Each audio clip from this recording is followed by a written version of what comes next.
Hello friend, मी तुमच्यासाठी squaring tricks घेऊन आलो आहे. पाहू शकतात मित्रांनो तुम्ही. ओके, याचं स्क्वेअर 51चा स्क्वेअर आपण कसं करणार आहे ते पाहणार आहेत मित्रांनो. पहिले तुम्हाला 5चा स्क्वेअर करायचं आहे, 1चा स्क्वेअर करायचं आहे. 5चा स्क्वेअर येईल मित्रांनो 25, 1चा स्क्वेअर 1 येतो म्हणून इथं आपण 0 1 लिहिणार आहेत मित्रांनो. पाहू शकता तुम्ही. त्यानंतर ह्या तिघांचं मल्टिप्लिकेशन करून इथं लिहायचं आहे मित्रांनो. पाहू शकता तुम्ही, तिघांचं मल्टिप्लिकेशन येणार आहे, इथे एक क्रॉस करायचं आहे. तिघांचं मल्टिप्लिकेशन 5 10 येणार आहे मित्रांनो. 10 इथं लिहायचं आहे आणि याचं काय करायचं, फायनली ॲडिशन करायचं आहे. इथे येईल 1 0 6 2. ओके, हे असणार आहे पहिल्या क्वेश्चनचा आन्सर. दुसरं क्वेश्चन पाहणार आहे, इथं पण सेम ट्रिक यूज करणार आहेत मित्रांनो. 5चा स्क्वेअर 25, याचा स्क्वेअर 9 येतो, त्यामुळे आपण इथं 09 लिहिणार आहेत मित्रांनो. तिघांचं मल्टिप्लिकेशन करायचं आहे तुम्हाला.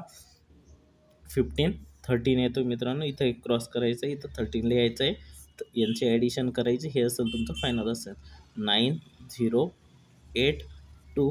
हे फायनल आन्सर मित्रांनो. आणि याचं तुम्हाला आन्सर कमेंट्स बॉक्समध्ये द्यायचं आहे मित्रांनो. धन्यवाद. बाय मित्रांनो. आमच्या चॅनलला सबस्क्राईब करा मित्रांनो. असे नवनवीन ट्रिक आपण घेऊन येणार आहेत.